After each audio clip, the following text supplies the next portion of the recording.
नमस्कार दोस्तों आज का हमारा जो टॉपिक है वो ट्रांसलेशन करने से सबसे पहले यानी ट्रांसलेशन सीखने से सबसे पहले एक वाक्य में या एक सेंटेंस में जो उसके पार्ट्स होते हैं उसके बारे में एक बेसिक आइडिया लेना, जिसकी आइडिया हो जाने की वजह से जब हम आपको ट्रांसलेशन के नियम बताएंगे समझाएंगे तो वहाँ पर आपको जानना आसान होगा। इसलिए ये बेसिक थोड़ी सी जानकारी होनी चाहिए। तो आज हम अपना छोटा सा टॉपिक शुरू करते हैं जिसमें हम वाक्य में सब्जेक्ट देखेंगे यानी कर्ता और क्रिया देखेंगे और उसके बाद ऑब्जेक्ट। ठीक है, तो इसको हम एक छोटा सा ये हमारा प्रयास होगा जिससे आपको इसके बारे में एक बेसिक आइडिया हो जाए। और लेकिन ये इसका एंड नहीं होगा, इसको डिटेल में पढ़ने के लिए इसको अलग से हम वीडियो शेयर करेंगे। लेकिन ये जो वीडियो है वो ट्रांसलेशन सीखने से पहले कुछ बेसिक जानकारी के लिए, तो इसको ज़रूर बहुत ही ध्यान से देखें। तो इसमें हम सबसे पहला हमारा जो होगा सब्जेक्ट हिंदी में कहते हैं कर्ता। कर्ता क्या होता है?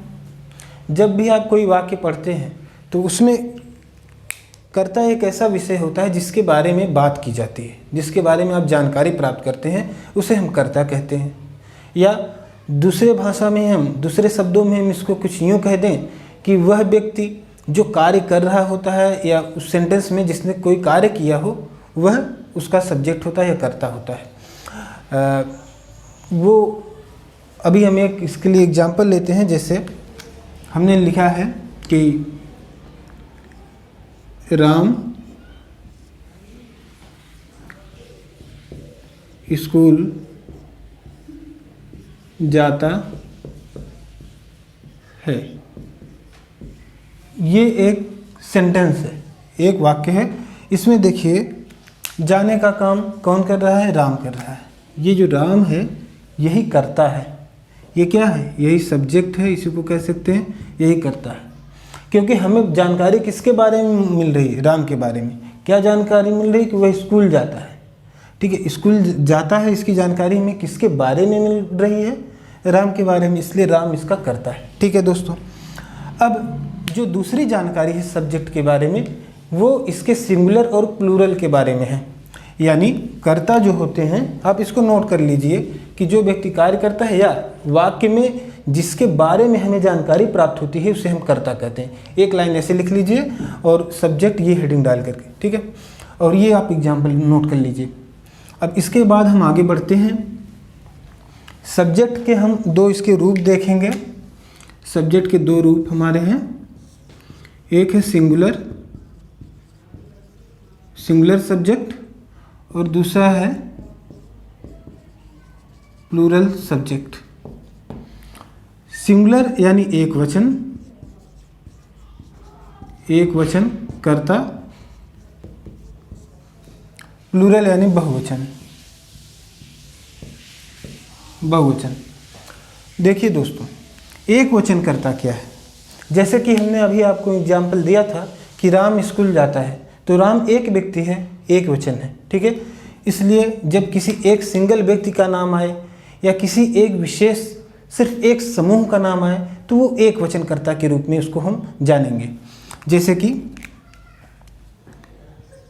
राम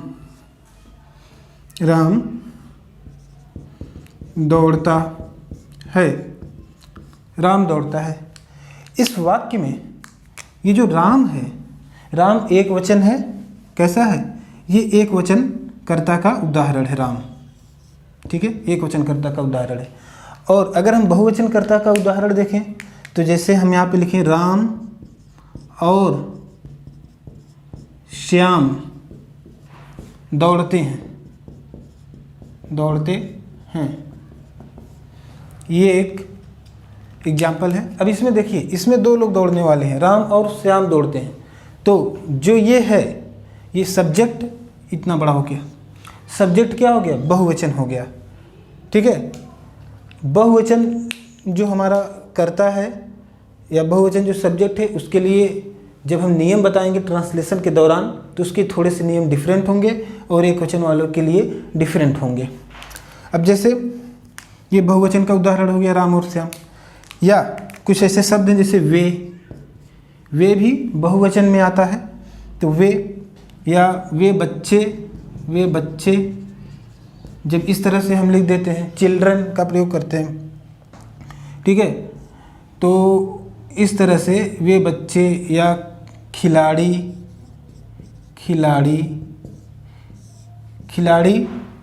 प्लेग्राउंड में खेलते हैं, ठीक है। तो ये क्या है, बहुवचन है। और इसी तरह से जैसे राम दौड़ता है, ठीक है, इसी तरह से एक वचन करता हम और देते हैं सिंगुलर, जैसे सीता गाना गाती है। इसमें देखिए, इसमें सब्जेक्ट कौन है, किसके बारे में हमें जानकारी प्राप्त हो रही है, हमें सीता के बारे में जानकारी प्राप्त हो रही है। या फिर हमके गाना गाने का काम कौन कर रहा है, करता, ये है सीता, तो काम करने वाला कौन है, सीता है। सीता जो है यही है, ये सब्जेक्ट है। लेकिन सब्जेक्ट है, एक वचन है कि बहुवचन है, तो अब आप बताइए कि ये जो है ये सिंगुलर है, एक वचन है, ठीक है दोस्तों। तो सब्जेक्ट के बारे में वैसे तो बहुत सारे इसमें भी टाइप आएंगे, इसके हम डिटेल में अलग से भी सीखेंगे, लेकिन ट्रांसलेशन के लिए जो बहुत ही ज़्यादा इम्पॉर्टेंट है, बहुत ज़्यादा ज़रूरी है जानने के लिए, वो सिर्फ इतना ही। तो इसको हम यहीं पे क्लोज़ करते हैं, और जो भी इसमें एडिशनल इन्फॉर्मेशन की जहाँ पे आवश्यकता पड़ेगी वो हम आपको ट्रांसलेशन के दौरान ही बताएंगे। तो इसको हम सब्जेक्ट को हम क्लोज कर रहे हैं। दोस्तों अभी हमने भी सब्जेक्ट को देखा, उसको समझा, और अब हम वर्ब को देखेंगे कि वर्ब क्या है। वर्ब का तात्पर्य है क्रिया से। क्रिया से मतलब है जो चीज़ें घटित होती हैं, यानी किसी एक्ट की, किसी कार्य की होने की जानकारी हमें प्राप्त होती है, चाहे वो बीत चुकी हूँ, चाहे हो रही हूँ, चाहे होंगी, ठीक है। तो जैसे कि लिखना, पढ़ना, उठना, बैठना, खाना, पीना, ये सारी जो शब्द हैं ये क्रिया है, यही वर्ब है, ठीक है। रनिंग, स्टैंडिंग, गोइंग, कमिंग इत्यादि क्रियाएं हैं। इन क्रियाओं को जैसे जब हम हिंदी में प्रयोग करते हैं तो हम देखते हैं कि एक ही वाक्य को कई तरह से कहा जाता है। जैसे राम स्कूल जाता है, राम स्कूल जा रहा है, राम स्कूल जाएगा। हमने तीनों बार देखा, जाएगा, जा रहा है, जाता है आदि, या गया था। तो इस तरह से हमने जाना जो क्रिया है उसको हमने उसका कई रूप देखा हिंदी में ही, ठीक है। जैसे उसने पानी पिया, या वह पानी पी रहा है, या वह पानी पिएगा, ठीक है। तो पीने को हमने यहाँ पर देखा, कई रूप हमने देख लिए। इसी तरह अंग्रेजी में इनके कई रूप हैं, और इन रूपों से हमें पता क्या चलता है कि वह किस काल में या किस टेंस में या किस समय वह कार्य घटित हो रहा है, या हुआ था, या होगा। तो वह किस चीज़ का बोध कराता है, काल का बोध कराता है, टेंस का बोध कराता है। तो वर्ब से तो हमें एक तो इसका काल पता चल जाता है, लेकिन जब हम ट्रांसलेट करेंगे तो बताएंगे कि कब कौन सा रूप क्रिया का हमें यूज करना है। तो इसके लिए हमें इसके कुछ रूपों को देखना होगा। तो हम क्रिया के कुछ रूपों को देख लेते हैं। इसके पहले आप क्रिया की मतलब के बारे में कुछ एक दो लाइन लिख लीजिए कि किसी भी कार्य का होना ही क्रिया है। और जैसे उठना, पढ़ना, लिखना, बैठना, सोना, घूमना फिरना, जाना आना, लड़ाई करना, झगड़ा करना आदि क्रियाएं।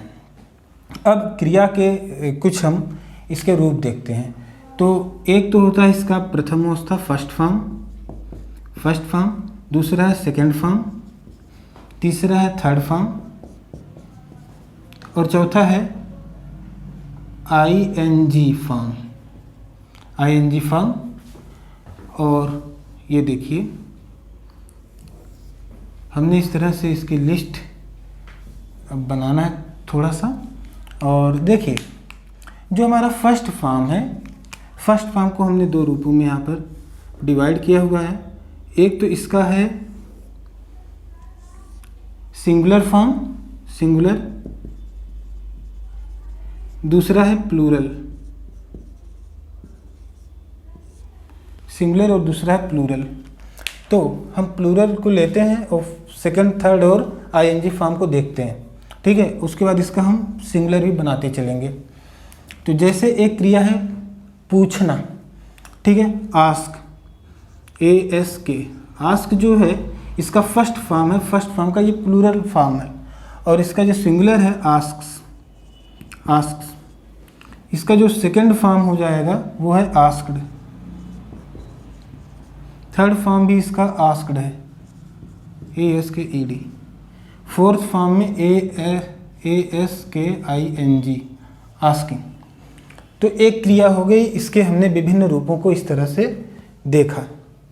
ठीक है दोस्तों, अब आज के बाद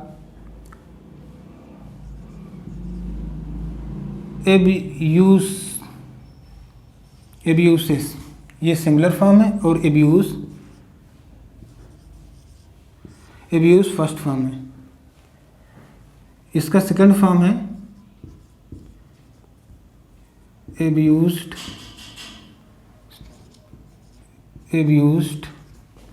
और एब्यूजिंग।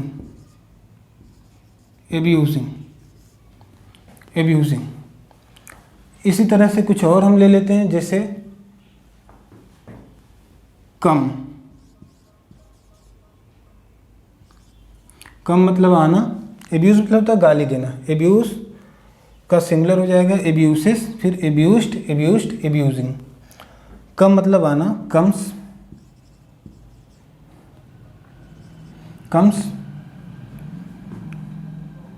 इसका सेकंड फॉर्म होगा केम, फिर कम, इसका है कमिंग।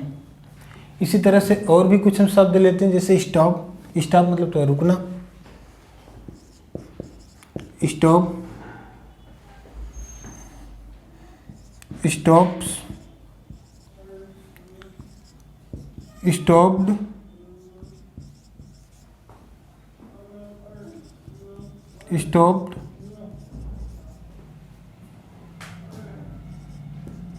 स्टॉपिंग।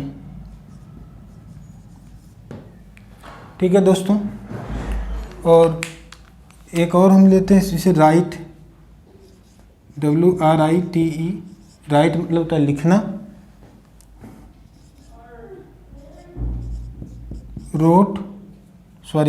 राइट का जो हम सिंगुलर बनाएंगे राइट्स,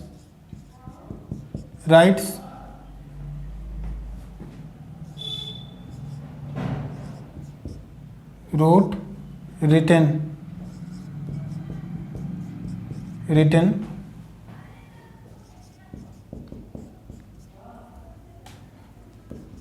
राइटिंग।